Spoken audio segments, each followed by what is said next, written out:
Within Jonny Greenwood's experimental score for the film You Were Never Really Here, there is one synthesizer that I think stands out, and it's the polysynth in the credits track, Tree's Synthesizers. Here's how you make it massive. Step 1. Select pulse saw for oscillator 1 and 2. Set them respectively to about 35% and 65% of the pulse width, and slightly detune them.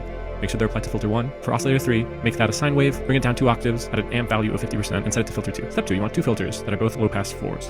For the first one, you want the cutoff at about 70% with 0 resonance. For the second one, you want the cutoff at about 30% with 50% resonance, and then make sure the mix is halfway. Step 3. In modulation oscillator, select phase and apply it to oscillator 1 at a value of 30%, and then go into the feedback panel and increase it to 40%. Step 4. For the effects, you want chorus, ensemble, and reverb. The chorus should be set at about 8%, a rate about 25%, and the depth to 10%. For the reverb, you just want that at around 25%. Boost the lows and diminish the highs in the EQ. Once the frequency is set to about 26%, boost it up to increase the low mids. Step 5. Let's apply a subtle LFO at a 40% rate to modify the tuning and pulse width of both sawtooths. Step 6. Go into the voicing panel, increase the unison to 2, make sure the wavetable position is on, and set the slider to about 50% and modify it with the LFO. Last step is you want to go into the global panel and detune by 20 cents.